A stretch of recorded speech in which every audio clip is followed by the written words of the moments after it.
En el libro de Proverbios, en su capítulo 31, verso 30, vamos a leerlo en el nombre que es sobre todo nombre, en nombre de Jesús, y dice así: engañosa es la gracia y vana la hermosura. La mujer que teme al Señor, esa será alabada. Puede tomar asiento, glorificando el nombre del Señor. El tema del día de hoy es un tema precioso. Se titula Las 7 profetizas de Israel. La Biblia me enseña que la mujer tiene un papel muy clave, esencial en la vida de la creación, y más cuando interactúa conscientemente y, como dice Proverbios 31:30, teniendo temor del Señor. La mujer es un papel fundamental en la vida del varón, tanto como pareja, tanto como madre, tanto como hija, tanto como hermana, tanto como un familiar cercano. Pero también es cierto que la Biblia me enseña que en algunas ocasiones, no siempre, en algunas ocasiones Dios utilizaba a mujeres que temían a Dios para poder dar ejemplo a multitud de mujeres, y también por ende enseñarle a los hombres la manera en la que los hombres tenían que dirigir el rebaño del Señor. Entonces, dentro de estas 7 profetisas estaremos viendo a 7 mujeres que fueron utilizadas y movidas por el Señor, consideradas dentro de la cultura de Israel como 7 mujeres excepcionales, 7 mujeres líderes, cada una en sus áreas. Probablemente alguna de ellas sí las conoce, probablemente alguna de ellas no, pero para poder empezar tendremos que ver que, mis hermanos, mis hermanas, para poder entender esto tenemos que entender lo que dice Proverbios 31:30, que dice: engañosa es la gracia y vana la hermosura. ¿Esto qué significa? No significa que mis hermanas no van a poderse echar una manita de gato. Siempre es bueno que la mujer, parte de la excelencia de la mujer es que cuando la mujer se arregla se ve muy distinta al hombre. El hombre cuando se arregla, mis hermanas, pues nos vemos iguales. No hay diferencia entre un hombre arreglado o no arreglado. Lo único que diferencia al hombre a veces es la vestimenta.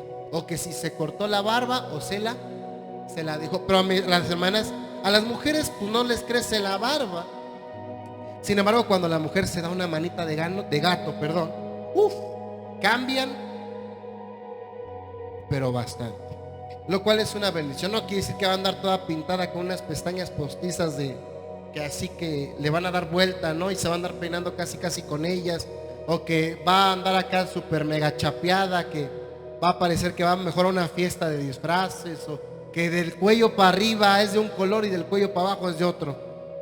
Tampoco con esos labios que hasta parece que les metieron un sopapo y trae todos los labios hinchados. Tampoco se trata de eso. Dice la Biblia: vista la mujer con decoro. Para mis hermanitas que traen falda, una gran bendición. Para mis hermanitas que traen un pantalón, siempre y cuando sea con decoro, que no le remarque la figura de la mujer. Y no por otra cosa, sino porque el hombre, mis hermanos, mis hermanas, es muy mañoso. Y tanto, hermano, hermana, mis hermanas que están casadas, me darán no me dan la razón. Si el hombre que conoce de Cristo, ¿cómo da problemas? Imagina el que no conoce del Señor. Entonces estamos hablando de un mundo en el cual el hombre le gusta mirar. Él sí, mientras más carne, mejor. Y entonces, por eso es que la Biblia dice: vístanse con decoro. Tampoco les dice, pues no se corte, rápense. O tampoco les dice, pónganse peinados ostentosos, unos aretotes aquí, otros aretotes allá. No, con decoro. Pero nos dice que a final de cuentas la hermosura de la mujer es algo, mis hermanos, mis hermanas, que da desde que son niñas hasta que empiezan a tener un hijo, 2 hijos, y la figura de la mujer se empieza, podemos decirlo, a deteriorar. No es lo mismo la figura de una chica de 16, 17, 18, a lo mejor 20, 21 años soltera, a cuando ya dio luz a 1 o 2 hijos. Entonces nos damos cuenta que el cuerpo del hombre no cambia mucho, pero el cuerpo de la mujer es el que sí cambia. Por eso dice: es vana la gracia y vana la hermosura. Pero hay algo que perdura para siempre, y es el temor al Señor. Las mujeres que estaremos viendo a continuación, muchas de ellas fueron dotadas por hermosura de parte de Dios, pero algo excepcional que ellas tenían era que le temían con temor reverente a Dios. Porque la mujer que teme a Dios, esta será alabada. Es decir, no tendrá que ella decir, oh, es que yo soy una mujer de Dios. No, no es necesario decirlo porque se verá a simple vista. Iremos con la primera de las profetisas de Israel, Sara. Génesis capítulo 17, en su versículo número 16. Estamos hablando de Sara o Sara, la esposa de Abraham, el patriarca. Sara era una de las cuatro, o es una de las cuatro mujeres dotadas con más belleza en las escrituras. Dice la Biblia que era sumamente hermosa y que cree, no tenía que maquillarse. Era tan hermosa, tan bonita que Abraham temía que lo mataran con tal de quedarse con ella. Era tan bonita que dice la tradición rabínica que cuando Sara tenía 60 años se veía tan joven y tan fresca como una mujer de 20 años. Y que cuando tenía 20 años su piel era tan tierna y su cara de una inocencia como la de una niña de 7 u 8 años. Pero indiscutiblemente de eso, Dios la dotó con un poder y una sabiduría tan extensa que ella profetizaba mucho más que el patriarca Abraham. Dice la Biblia que Dios habló directamente con Sara y le dijo, ¿por qué te ríes? Porque le dijo, de aquí a un año Sara tendrá un hijo, y se rió. Y la mayoría de veces Dios hablaba con las mujeres o con el varón, y hablaba por medio de un intermediario, por medio de un ángel, por medio de un profeta, y con Sara habló directamente con ella. Y le dijo, la bendeciré y también te daré de ella hijo. Sí, la bendeciré y vendrá a ser madre de naciones. Reyes de pueblos vendrán de ella. Era tan excepcional esta mujer que si usted ve el Nuevo Testamento, siempre que se toma de ejemplo para una mujer de Dios, no muestran a una Débora, no muestran a una Ruth, no muestran a Sara. ¿Por qué? Porque ella, a pesar de que ella tenía más profecía que Abraham, nunca se exaltó, sino que siempre le dio el lugar a Abraham, porque Abraham había sido el hombre escogido por Dios. Dice la Biblia que ella era la encargada y que ella era una ama, ella amaba ser la esposa de Abraham. Ella era una mujer que, así como Abraham le enseñaba a los hombres, ella le enseñaba el camino de seguir a Dios a las mujeres. Ella era una mujer que aprendió y supo guiar de manera correcta a su hijo Isaac. Y no solamente eso, era una mujer que amaba hacer pan. Y dice la Biblia que ella era una mujer que amaba tanto hacer el pan, que el pan siempre se mantenía fresco cuando lo hacía ella. Y no solamente eso, sino que ella era la encargada de que ustedes saben que la nación de Israel celebra el Shabbat, que cuando siempre que se va a iniciar el Shabbat al atardecer o el sábado, es la mujer la encargada de prender las velas de Shabbat. ¿Por qué? ¿Quién empezó esta tradición? Sara, la esposa de Abraham.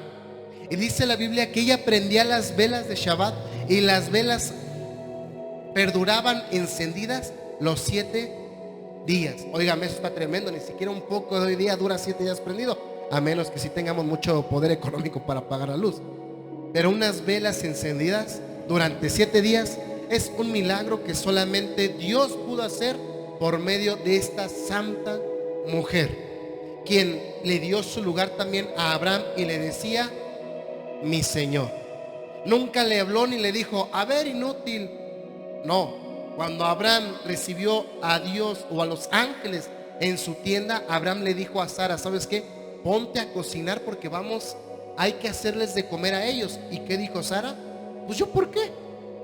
Yo, ¿por qué? Cocínalo tú tienes manos. No, Sara dijo sí, y ella también se puso a cocinar. Y entonces gracias a ello vino la bendición.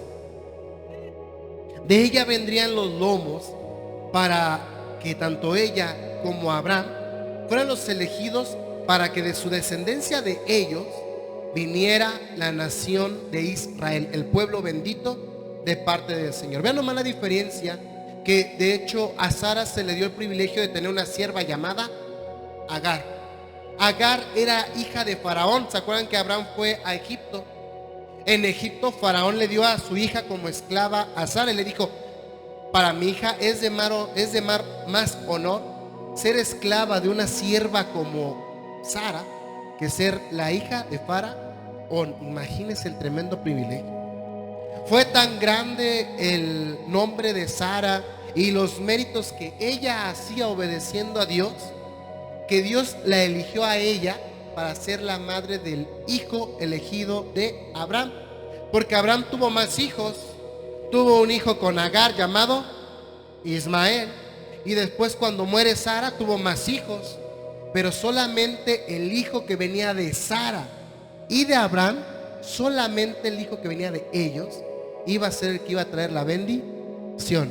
Una mujer llena de fe, que cuando Abraham le dijo: ¿sabes qué? Dios dice que dejemos todo y que nos vayamos. Ella no repeló, ni dijo: yo me quiero quedar en mi casa porque aquí está mi familia, sino que ella dijo: si eso es lo que te han mandado el Todopoderoso, yo te seguiré a donde tú quieras que vayas. Y gracias a eso, gracias a esa gran sumisión, Dios le permitió y le dio sabiduría, le dio el don de profecía y le dio ese lugar tan excepcional que hoy tiene como la primera de las 7 profetisas de la nación de Israel. Tanto así que hoy en día muchas mujeres, cuando están pequeñas y les van a dar su nombre, muchas mamás quieren ponerle a sus hijas Sara o Sarai. ¿En qué? En honor a esta mujer de parte de Dios. Dice la Biblia que la segunda profetisa de Israel se llamó Miriam. Y vamos a ir a Éxodo en su capítulo 15, versículo número 20. Miriam, siendo la hermana mayor de Moisés y siendo la única hija de parte de Amram y de Jocabed. Éxodo capítulo 15, verso 20.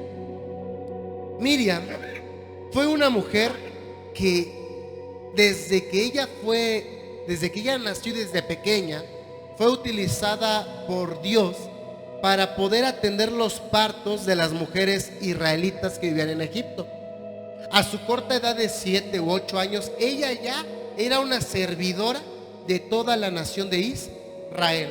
Ella junto con su mamá Jocabed se presentaron delante de Faraón y les dijo: no, nosotros tenemos más temor de Dios, porque Faraón les dio una orden y les dijo: cada hombre judío o israelita que nazca, mátenlo, porque sabían que iba a venir el libertador de parte de Israel. Pero tanto Miriam como Jocabed tuvieron temor de Dios y ambas dijeron: no vamos a hacer caso a Faraón, y siguieron atendiendo los partos que venían de parte de Dios. Y le dijeron a Faraón: pues las mujeres israelitas son tan fuertes que cuando llegamos, pues ya dieron luz a sus hijos. Entonces, después de eso resulta que la nación de Israel ya tenía años siendo esclavizados. Ya tenían años siendo esclavizados en Egipto. Tanto así que el papá de Moisés, Amram, ya se había decidido separar de su esposa. Imagínense, se había decidido separar de su esposa. Y Miriam, ella profetizó y sabía que de los lomos de sus padres vendría Moisés. Y entonces nace Moisés y junta a sus padres Miriam y nace Moisés. Tanto fue así que cuando Moisés es escondido para que no muera en el mar de juncos, la única persona que fue a verlo para cerciorarse que el niño estuviera bien fue Miriam. Después Miriam siguió el estatuto, siguió los mandatos, sabía que Dios había escogido a Moisés, y ella en ningún momento repeló ni dijo: yo merezco el cargo de Moisés porque soy la hermana mayor. No, dijo: Señor, si tú elegiste a Moisés, es mi deber acompañarle, así como Moisés ha de guiar a Aarón y Aarón ha de guiar al pueblo junto con Moisés. A mí me corresponde guiar a las mujeres israelitas para darles un buen ejemplo de lo que debe de hacer una mujer que debe de temer a Dios. Y cuando salieron de Egipto, dice la Biblia, y María, la profetisa, hermana de Aarón, tomó un pandero en su mano, y todas las mujeres salieron en pos de ella con panderos y danzas. Fue líder de las mujeres de Israel mientras ella vivía.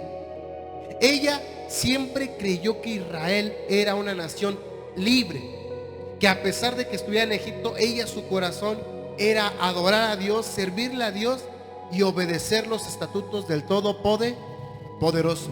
Fue tanto así que, como lo vimos las semanas pasadas, Dios le permitió que gracias al mérito de Miriam surgiera un manantial que le diera agua a los israelitas durante su vagancia por el desierto, que todos conocemos como el manantial de Miriam, o las aguas o el pozo de Miriam, que mientras Miriam vivió, el manantial fluía y le daba agua a toda la nación de Israel. ¿Cuándo dejó de fluir el manantial? Cuando Miriam murió. Ella obviamente cometió pecado delante del Señor cuando cuestionó a Moisés, y ella misma dijo, pues también Dios habla a través de Aarón y a través de mí.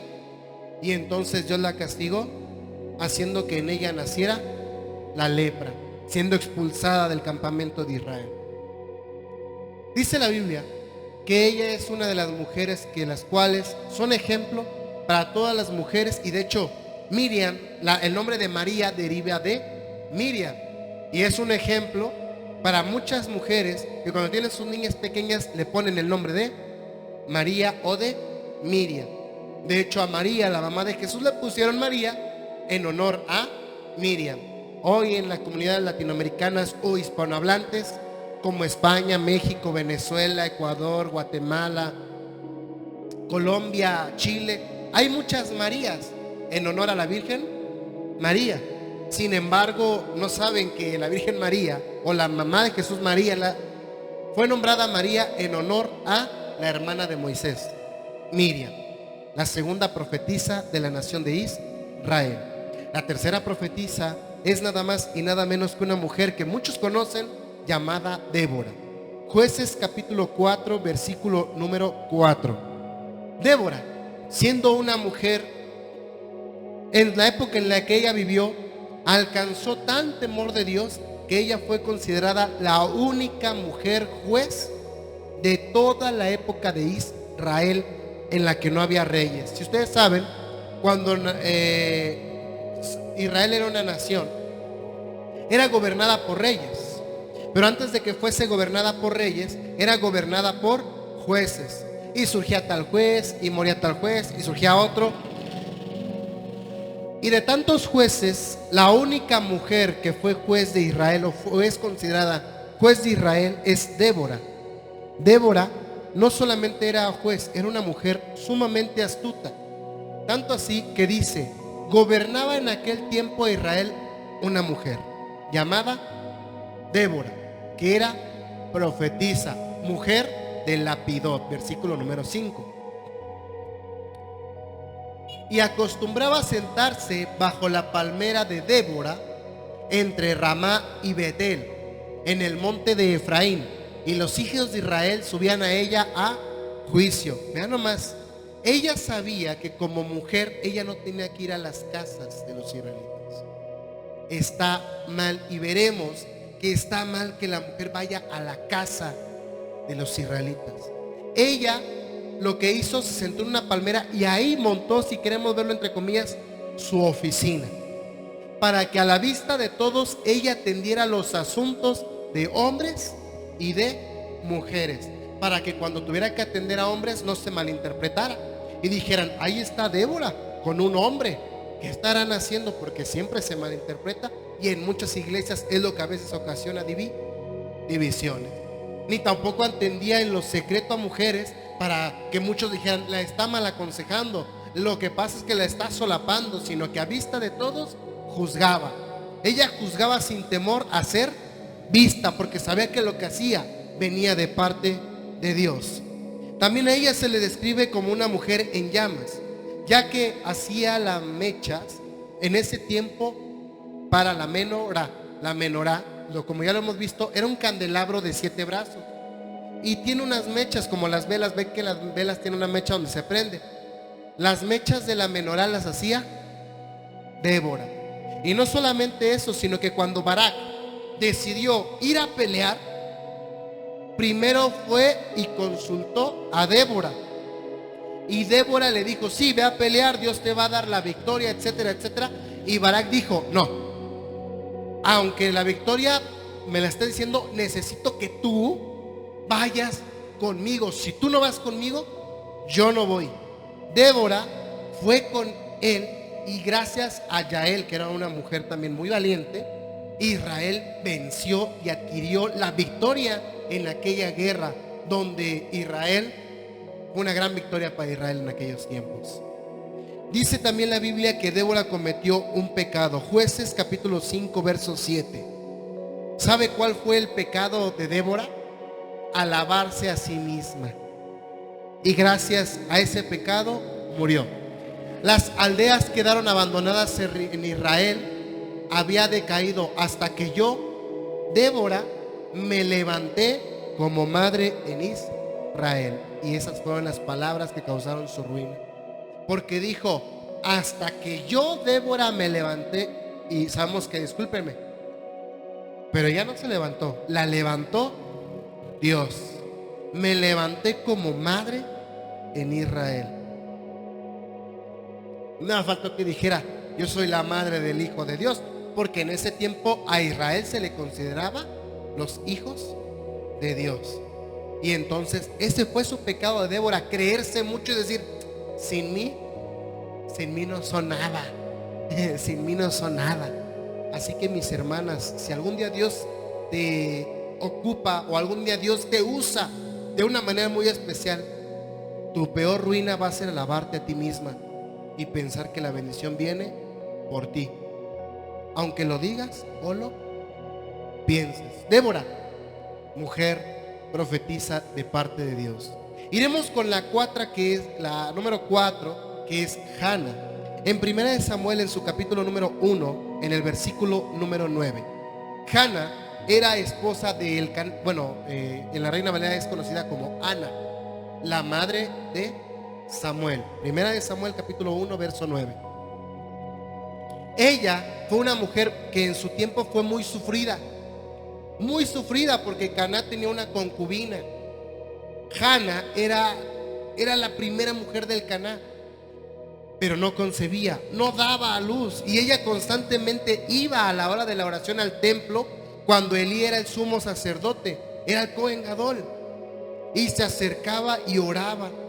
Y entonces su concubina del Caná, o su familiar del Caná, no recuerdo muy bien, me corregirán ahí ustedes o quien me está escuchando, había una mujer que tenía muchos hijos y se burlaba de Hannah y decía: es que tú no tienes hijos, Dios no te ha bendecido. Y ella soportaba, tanto así que su marido, el Caná, pensó en separarse de ella y dijo: yo la voy a dejar porque no me está dando descendencia, yo la voy a dejar. Porque, mis hermanas, hoy en día la mujer no quiere tener hijos, pero en ese tiempo y hasta la fecha, el día de hoy, para la nación de Israel, la mujer que tiene hijo tiene bendición de parte del Todopoderoso. Y entonces era tanto que sufrió el desprecio de todo mundo, de sus familiares, de la gente que los veía, de su mismo marido y hasta del mismo Cohen Gadol, del mismo sumo sacerdote. Tanto así que cuando ella oraba, Elí decía: mírala, está borracha tú, está borracha. Pero ella hizo una oración tan excepcional que Dios la escuchó. Ella le dijo: Señor, si tú me das un hijo, yo te lo prometo que te lo voy a dar a ti. Te lo voy a dar a ti. Y se levantó Ana después que hubo comido y bebido en Silo. Y mientras el sacerdote Elí estaba sentado en una silla junto al pilar del templo del Señor, versículo número 10, ella con amargura de alma oró al Señor y lloró abundantemente. Versículo número 11. E hizo voto y dijo: Señor de los ejércitos, fue la primera mujer en llamar a Dios de una forma en la que nadie le había hablado. Le dijo el Señor de los ejércitos, o Adonai Shebaot, que es el Dios que comanda los ejércitos celestiales. A partir de ahí, las generaciones llamarían al Señor Adonai Shebaot, o lo que hoy conocemos en la Reina Valera 60 como Jehová de los ejércitos. ¿Por qué? Porque a ella se le reveló que Dios es el que comanda las huestes celestiales y quien le da la victoria a quien Él quiere darle la victoria. Y le dio la victoria a Hannah. Y te acordares de mí, y no te olvidares de tu sierva, sino que dieres de tu sierva un hijo varón, yo lo dedicaré al Señor todos los días de su vida, y no pasará navaja sobre su cabeza. Dios oyó esa oración, pero no es como las oraciones de hoy día. Hoy en día una mujer que es pastora o evangelista, profetiza, ¿qué hace? Se la pasa gritando. Piensa que mientras más grita, más la va a oír Dios. Y si volvemos a leer el versículo número 10, Ana lloró amargamente, lloró con amargura, clamó ahí donde solamente Dios la oía. Es más, la gente la menospreciaba y decía: mírala, mira, ahí está llorando. Nada más le veían y ahí la veían, pero ese clamor lo escuchó Dios, y Dios abrió su vientre para que se volviera fructífero y diera luz a un hijo. Y Dios le concedió un hijo. ¿Y sabe cómo le puso el nombre de ese hijo? El nombre de Samuel. Y solamente esperó Hannah que Samuel fuera destetado y lo llevó al templo. Imagínense cuántas madres que dicen: Señor, te dedico a mi hijo. Y cuántas madres han hecho lo que hizo Hannah, ¿no? ¿Usted sería capaz de a su hijo destetarlo y decir: ay, se va al templo, ay, créenlo, ay, que viva en la casa del Señor? Y Samuel dormía al lado del arca. Qué tremendo, Dios mío. Dice la Biblia que Samuel, siendo solamente un infante, ya escuchaba la voz de Dios. Y profetizó Samuel siendo un infante, profecía que Elí, el Cohen Gadol, ni sus hijos escuchaban. Samuel fue un gran profeta de parte de Dios, fue sacerdote de parte de Dios, y también fue el último juez de la gran nación de Israel, con el tremendo privilegio de ungir al primer rey de Israel, a Saúl, y al rey conforme al corazón de Dios, a David. Él lo conoció cuando era un chavalín pequeño ahí, todo moquiento, ¿no? Pero él sabía por fe que ese niño se convertiría en el más grande guerrero que tendría Israel, y en el rey que traería el reino de los cielos sobre esta tierra antes de la venida del Mesías, hombre que del cual después vendría Jesús nuestro Señor. La profetisa Hannah, tanto así que ella compuso un cántico que muchos lo conocemos como el cántico de Hannah, que es tan poderoso que después María, la mamá de Jesús, en el Evangelio de Lucas replicaría el cántico de Ana, diciendo: mi corazón se alegra en el Señor mi Salvador. El cántico de María en Lucas es una copia fidedigna del cántico de Ana. Véanlo, pueden ustedes compararlo ahí en 1 Samuel capítulo 1 y en Lucas en su capítulo número 1 o 2, no recuerdo bien. Iremos con el quinto ejemplo, o la quinta profetisa de Israel, Abigail. 1 Samuel capítulo 25 verso 23. Abigail era una mujer sabia y una de las 4 mujeres más hermosas en toda la historia de Israel. Ella estaba casada con un hombre muy perverso, muy malvado, eso sí, con muchos cochinos dineros, pero perverso, llamado Nabal. Ella fue una mujer tan sabia que Nabal tenía cierto coraje hacia David. Y cuando David vio a Nabal, dijo: voy a ir a pedir suministros. Nabal estuvo a punto de correr a David, pero de hecho él se negó a ayudar a David, Nabal. Y David, en su coraje, en su ira, mandó matar a Nabal. Y entonces Abigail intercedió, y ella dice: cuando Abigail vio a David, se bajó prontamente del asno y postrándose sobre su rostro delante de David, se inclinó a tierra. Versículo número 24. Y se echó sobre sus pies y dijo: Señor mío, sobre mí sea el pecado. Qué tremendo.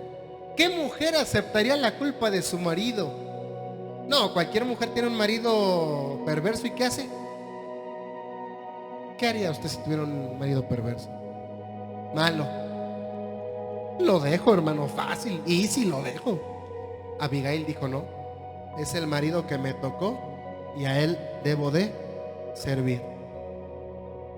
Sea sobre mí el pecado, mas te ruego que permitas que tu sierva hable a tus oídos y escucha las palabras de tu sierva. Nunca se exaltó a sí misma una mujer que denotaba humildad. Versículo número 25. No haga caso ahora mi señor de ese hombre perverso, de Nabal, porque conforme a su nombre así es. Él se llama Nabal, y la insensatez está con él. Mas yo, tu sierva, no vi a los jóvenes que tú enviaste. Versículo número 26. Ahora pues, Señor mío, vive el Señor y vive tu alma, que el Señor te ha impedido el venir a derramar sangre y vengarte por tu propia mano.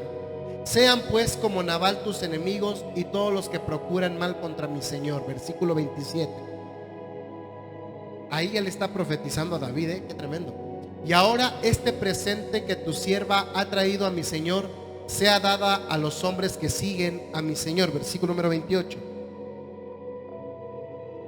Y yo te ruego que perdones a tu sierva esta ofensa, pues Dios de cierto hará casa estable a mi Señor, por cuanto mi Señor pelea las batallas del Señor, y mal no se ha hallado en ti en tus días. Versículo 29. Aunque alguien se haya levantado para perseguirte y atentar contra tu vida, con todo, la vida de mi Señor será ligada en el haz de los que viven delante del Señor tu Dios. Y Él arrojará la vida de tus enemigos como de en medio de la palma de una onda. Versículo número 30. Y acontecerá que cuando el Señor haga con mi Señor conforme a todo el bien que ha hablado de ti, te establezca por príncipe de Israel. Versículo número 31. Entonces, Señor mío, no tendrás motivo de pena ni de remordimientos por haber derramado sangre sin causa, o por haberte vengado por ti mismo. Guárdese pues mi Señor, y cuando el Señor haga bien a mi Señor, acuérdate de tu sierva. Qué tremendo. Si ustedes se dan cuenta, la estructura de esta profecía le está diciendo que él no va a hacer nada malo si la toma a ella como esposa. Y de hecho David la tomó como su esposa. ¿Y hubo algún mal? No hubo mal. Pero también en esta profecía está diciendo que a David le espera un gran mal si David se venga. ¿Y sabe qué pasó? David pecó con Betsabé y se vengó. ¿Y qué pasó? Moriría su hijo del producto de aquel adulterio entre David y Betsabé. Todo eso lo profetizó Abigail, tremenda mujer de parte de Dios. Muy hermosa, imagínense, muy hermosa, pero más sabia que su hermosura. Iremos con la sexta mujer. Estamos a punto de terminar las 7 mujeres, las 7 profetisas de Israel. Y la sexta mujer es una profetisa que vivió en época de los reyes, que se llama Hulda. En Segunda de Crónicas, capítulo 34, versículo número 22. Hulda fue una mujer que animó en su tiempo al rey Josías, pues en el tiempo del rey Josías decidió renovar la casa o el templo de Dios, el Beit Hamikdash. Decidió renovarlo. ¿Por qué? Porque le habían dejado de prestar atención. Había surgido antes de Josías un rey que había levantado ídolos, y en la época de Josías se encontró perdido el libro de la ley, dice la Biblia. Y entonces se volvió a practicar lo que se había dejado de practicar. Segunda de Crónicas, capítulo 34, versículo número 22. También ayudó a reinstituir el servicio del templo, además de que mientras Jeremías predicaba a toda la nación de Judá, ella hacía lo mismo con las mujeres, además de que ella le profetizó a Josías su propia muerte.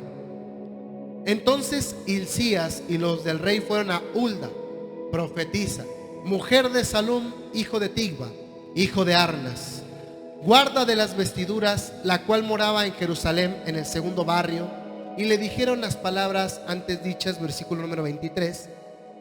Y ella respondió: el Señor, Dios de Israel, ha dicho así: decid al varón que os ha enviado a mí, que así ha dicho el Señor. Versículo 24. He aquí yo traigo mal sobre este lugar y sobre los moradores de él todas las maldiciones que están escritas en el libro que leyeron delante del rey de Judá. Versículo 25. Por cuanto me han dejado y han ofrecido sacrificios a dioses ajenos, provocándome a ira con todas las obras de sus manos, por tanto se derramará mi ira sobre este lugar y no se apagará. Versículo número 26. Mas el rey de Judá, que os ha enviado a consultar a Dios, así le dirás: el Dios de Israel ha dicho así: por cuanto oíste las palabras del libro, versículo 27, y tu corazón se conmovió y te humillaste delante de Dios al oír sus palabras sobre este lugar y sobre tus moradores, y te humillaste delante de mí, rasgaste tus vestidos y lloraste en mi presencia, yo también te he oído, dice el Señor. Versículo 28. He aquí que yo te recogeré con tus padres, y serás recogido en tu sepulcro en paz, y tus ojos no verán todo el mal que yo traigo sobre este lugar y sobre los moradores de él. Y ellos refirieron al rey la respuesta. Tremenda mujer. Le habló de una manera directa al rey Josías. Y terminamos con la última mujer de la lista, que es Esther. Esther fue la hija judía que se levantó delante de las circunstancias y salvó al pueblo judío del malvado Amán, quien quería eliminarlos en un solo día. Llevaba al palacio contra su voluntad, usó esa posición para expulsar a Amán. Todo eso, ¿dónde lo va a poder encontrar? En el libro que lleva su nombre, el libro de la reina Esther. En 1 Timoteo capítulo 5 verso 11 estaremos viendo qué es lo que requiere el Señor de las mujeres, porque resulta que hoy día en la actual sociedad, como decían hace un momento, bien nada más que sin saber, estaban refiriéndose acerca de que hoy las mujeres tienen los mismos derechos de los hombres. El hecho de que tengan los mismos derechos no significa que sea lo correcto. No significa que los derechos que implanta el hombre sean los mismos derechos que quiere el Señor. Nuevamente, 1 Timoteo capítulo 5 versículo número 11. Vemos en muchas iglesias a mujeres que quieren asumir el rol de líderes, el rol de pastoras, el rol de profetisas, el rol de etcétera, etcétera. Y nos damos cuenta que de las 7 mujeres que fueron profetisas de Israel, ninguna de ellas se alabó a sí misma, y la única que lo hizo, quien fue Débora, fue su condena para la muerte. Cada una de ellas cumplió con su función en el tiempo indicado, y ninguna de ellas se alzó contra los varones en su tiempo, ni refirió alguna maldición diciendo: yo soy mejor que él, mejor que ellos. El ejemplo está de Hulda. Aún la misma reina Esther honraba a Mardoqueo. Siendo la reina Esther, honraba y respetaba a Mardoqueo sin siquiera ser su esposo. Y ella respetó con todo al que en teoría era su esposo, al rey de aquella ciudad. Dice: pero viudas más jóvenes no admitas, porque cuando impulsadas por sus deseos se rebelan contra Cristo, quieren casarse nuevamente. No admitas a viudas jóvenes. ¿Cómo? Cuando estaba la época de la iglesia naciente, la iglesia primitiva, se hacía una lista de las viudas. ¿Sabe qué es una viuda? Alguien que ha perdido a su marido. Porque ¿qué se les hacía a las viudas? Se les daba una ayuda, tanto económica, y se les prestaba mayor atención. Pero Pablo le dijo: en esa lista no pongas a viudas jóvenes. ¿Por qué? Porque cuando se dejan impulsar por sus deseos, se rebelan contra ¿Cómo se rebelan contra Cristo? Quieren casarse. Versículo número 12. Incurriendo así en condenación por haber quebrantado su primera fe. ¿Quién es su primera fe? Jesús. Nuevamente, ¿quién es su primera fe? Jesús. Pero murió mi marido. Ahora tienes un marido llamado Jesús. Versículo número 13. Y también estas mujeres que se rebelan contra Jesús aprenden a ser ociosas. ¿Cómo que aprenden a ser ociosas? ¿Qué es una mujer ociosa? Una mujer que no hace nada, sino que va de casa en casa. ¿Cómo que va de casa en casa? Sí, pues está en su casa y como no hace nada, ¿qué quiere hacer? Pues va de casa en casa. Y no solamente ociosas, sino también chismosas. O sea, aquí van a las casas a llevar chisme, hablando lo que no debieran. Versículo número 13. Ahora vamos a ir a Tito capítulo 2, verso 3. Tito capítulo 2, verso 3. Estamos hablando de las 7 profetisas de la nación de Israel y estamos viendo cómo eso influye en la mujer, en parte del papel que tiene hoy día en la congregación. Entonces, ¿cuál es el deber? También aprenden Tito capítulo 2, versículo número 3.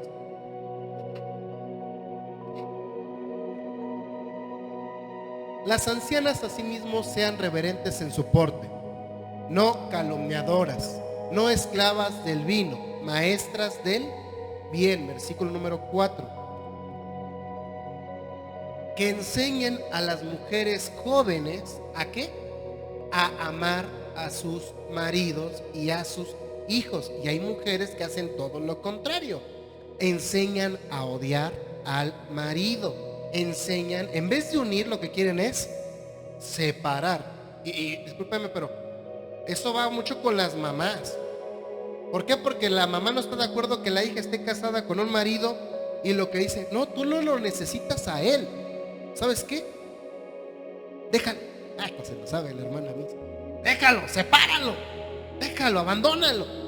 Eso, a lo mejor la hija ni siquiera tenía eso en mente, pero por el mal consejo de la mamá lo hace. Y entonces, ¿qué pasa con la mamá? La mamá entonces dice, bueno, pues ya no tengo marido, pues voy a buscar otro marido.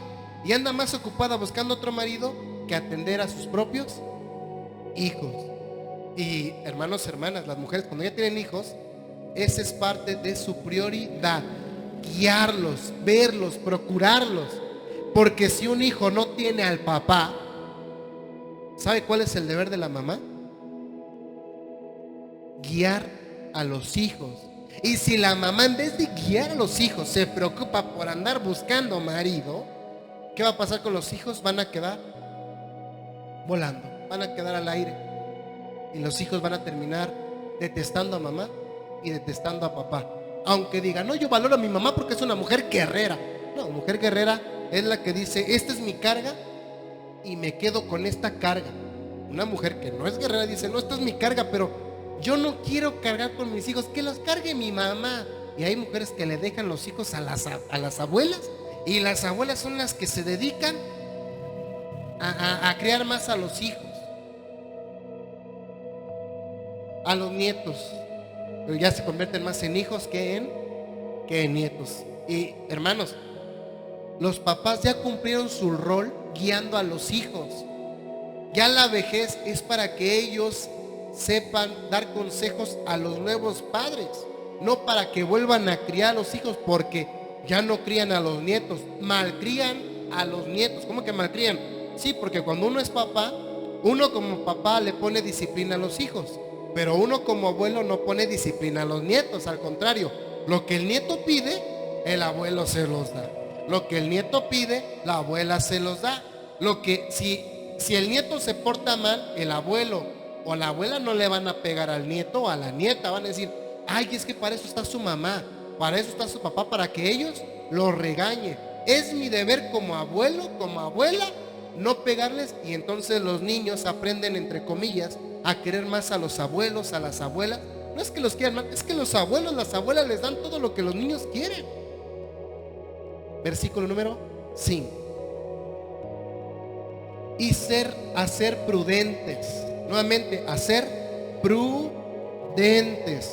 Hacer castas, cuidadosas de su. Y hay mujeres que les quema estar en su casa. No pueden estar tantito en su casa porque, ay, ya me voy, y van con el de las tortillas, con la del pollo, con la de los tamales. ¿A qué? A lo que sea. Pero salen de la casa porque les quema estar en su casa. Buenas. ¿Qué más dice? Sujetas a sus hermanos. Y si mi marido no es convertido, aún así tiene que estar sujeta al. Porque dice Pablo en primera de Corintios, que si la mujer está ligada al marido que no es converso, ella tiene que someterse a lo que diga el marido para que el marido, sea ganado por medio de la obediencia de esta mujer. ¿Para qué? Para que la palabra de Dios no sea blasfemada. Nuevamente, el hecho de que las 7 profetisas de la nación de Israel son, ¿cuántas son? 7. 7 mujeres a lo largo de la historia de la Biblia. A lo largo de la historia de la Biblia. ¿Y sabe cuántos hombres es que Dios elegía para llevar a cabo sus planes? Hay más. Mínimo son 48 profetas, hombres. Es decir, si lo quiere ver de esta manera, 7 veces más. Es decir, que por cada 7 hombres que levantaba el Señor, Dios levantaba a una mujer. Y hoy resulta que, si usted da cuenta, en la mayoría de iglesias, pues resulta que son más mujeres las que levanta el Señor que hombres. Son más mujeres las que utiliza el Señor que hombres. No, no es eso. Es que no hemos aprendido a obedecer la palabra del Señor. Porque cuando aprendemos a obedecer la palabra del Señor, ¿qué pasa? La mujer incurre en el pecado de Eva. ¿Qué le dijo Eva, la serpiente, a Eva? Come del árbol, del fruto, del conocimiento del bien y del mal. No, es que Dios dijo que no. No le hagas caso a Dios, porque si comen serán iguales a Dios. Y Eva dijo, pues ya estoy cansada de estar abajo, ¿no? Pues yo quiero ser igual que él. Y no es que sea el hombre y la mujer son iguales, no son iguales. Son distintos y especiales. Y cuando el hombre y la mujer se unen, hay un término hebreo que se llama ejad, que es la unidad.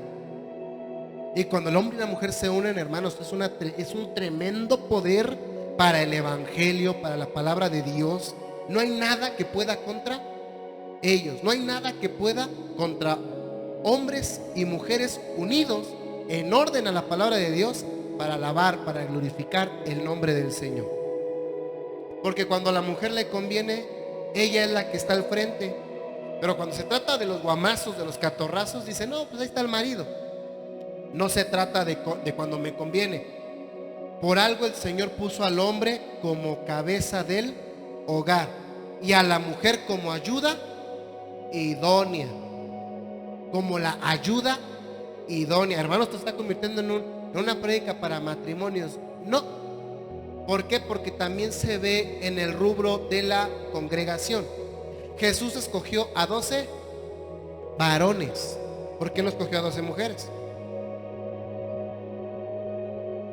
Es que el Señor era machista.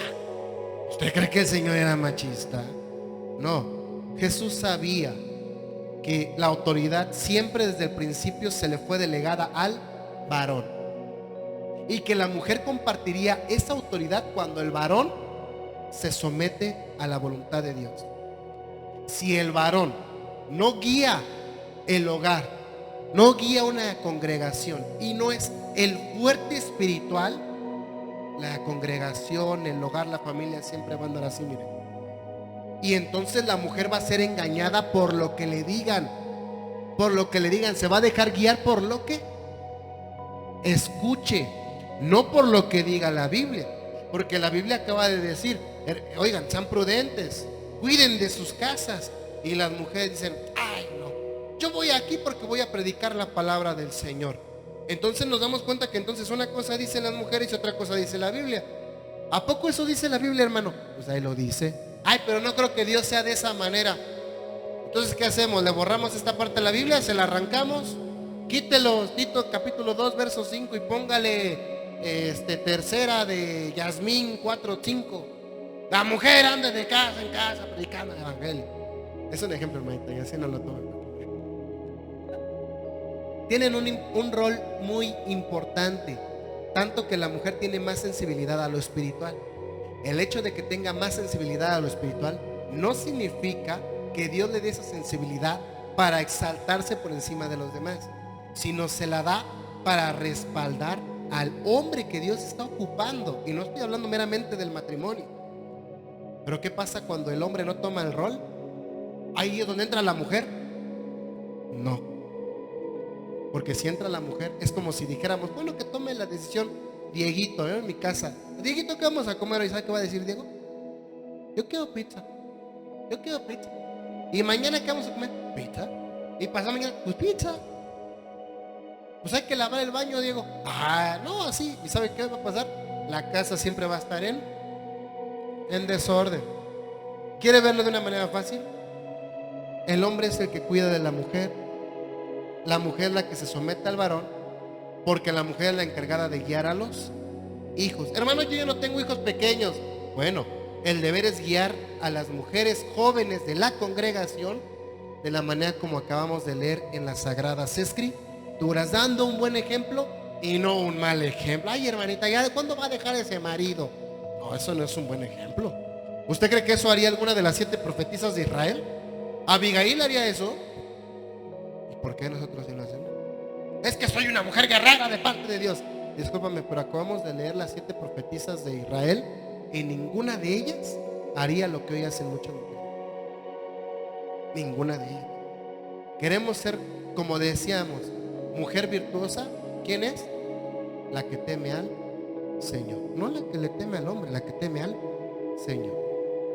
Así que, mis hermanas, si usted ve esto de manera espiritual, se va a gozar. Si usted lo ve en la carne, va a decir, este hermano nomás no quiere estar acá. No. Cuando se trata de manera espiritual, dice uno, oh, está hermoso. ¿Por qué? Porque la mujer siempre va a estar aprendiendo. Sobre la mujer no hay una carga, porque la carga siempre la va a llevar el varón. El varón siempre va a ser el primero que va a recibir los catorrazos. El enemigo siempre va a buscar dañar primeramente al varón. ¿Por qué cree que hay muchas mujeres acá y casi no hay hombres? Porque es más fácil que el enemigo ataque. Hermanas, lo vemos hasta en la naturaleza. Si usted quiere tumbar a alguien, ¿a dónde le va a pegar? En el brazo. ¿En dónde le va a pegar? En la cabeza. Siempre el enemigo va a buscar tumbar la cabeza del hogar.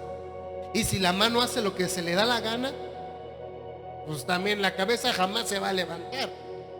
Imagínate, toman al hermano Diego de la cabeza, se cae. Y la mano, en vez, ¿qué hace cuando uno se cae? ¿Qué hacen las manos?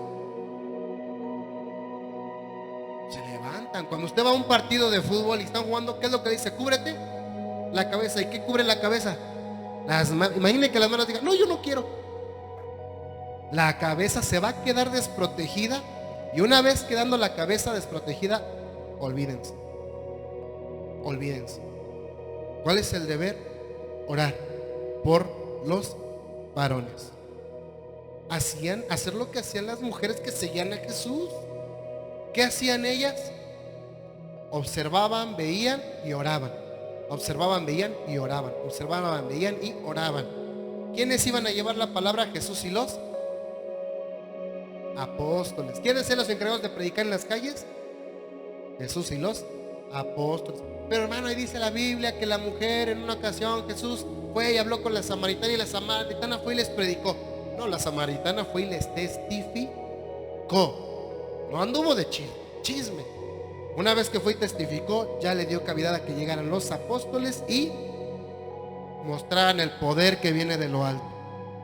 Mostraran el poder que habían recibido de parte de Dios. O sea que la mujer no tiene poder. Sí tiene poder. ¿Quién dijo que no? Claro que lo tiene. Y lo estamos viendo en las 7 profetisas de Israel. Solamente que las mujeres en ningún momento, ellas dijeron, pues yo también quiero ser apóstol. Cuando los apóstoles andaban abriendo iglesias o congregaciones, ponían pastores. No ponían pastoras. Ponían diáconos. Y dice la Biblia, a los que han leído 2 de Timoteo, 1 de Timoteo, hombres de una sola mujer. No dice mujeres de un solo, no, porque los cargos los tenían los varones. Y entonces, ¿cuál es el cargo de la mujer? Pues lo estamos leyendo. Aprendan a guiar a las mujeres más jóvenes. Ay, yo voy a guiar a las niñas, hermano. ¿Y no? Las niñas no necesitan ser guiadas, las niñas no necesitan ser cuidadas, las niñas. Ya no hay amenes. Ya para qué sigo. Vamos a ir dejando este temita por acá y le voy a dejar para que usted medite. ¿Por qué? Porque por algo Dios dejó instituido un orden en las Sagradas Escrituras. Entonces, ¿qué vamos a hacer, hermano? Si lo estamos leyendo. Entonces, vamos a orar. ¿Para qué? Para que el Señor utilice la vida de las mujeres de la manera en la que Dios ha invitado a que deba ser utilizado. O sea, que el lugar de la mujer es la cocina. No. Tienen un rol nuevamente muy importante. Tanto así que la mujer es el punto débil del varón. Y por culpa de la mujer, muchos hombres cayeron. La misma Biblia lo dice: la mujer sabia con sus manos edifica su casa, y la imprudente con sus propias manos la destruye. Así que vamos a cerrar nuestros ojitos y vamos a orar para que Dios levante a esas mujeres sabias, prudentes, virtuosas, mujeres que teman al Señor, esas mujeres que alaben y glorifiquen al Señor, así como glorificaban y alababan a Dios aquellas 7 mujeres, tanto Ana, tanto Hulda, Sara, Abigail, para que así como Dios utilizó la vida de aquellas mujeres, puedan ser un ejemplo para que las mujeres que hoy sirven y aman y adoran al Señor puedan servirle y adorarle tal y como nuestro Señor merece ser servido. Padre Celestial, en el nombre poderoso y sublime de nuestro Señor y Redentor Jesús, el Mesías, en sus manos, Señor, pongo la vida de mis hermanas, de cada una de las mujeres, Señor, porque no hemos venido hoy a juzgarlas ni a criticarlas, sino que hoy venimos orando por ellas, Señor, para que se levanten, para que levanten sus hogares, para que levanten a sus hijos, para que levanten a sus hijas, para que, Señor, puedan levantar a las que aún se encuentran casadas, puedan honrar valientemente y como debe ser honrado el varón, Señor, para que, Señor, también ellas puedan ir, Señor, aprendiendo el ministerio tan hermoso que ustedes ha dado a cada una de las mujeres. Que así, Señor, como usted levantó a Sara, así como levantó a Miriam, así como levantó a Débora, a Hannah, a Abigail, a Hulda y a Esther, Señor, usted levante a cada una de mis hermanas.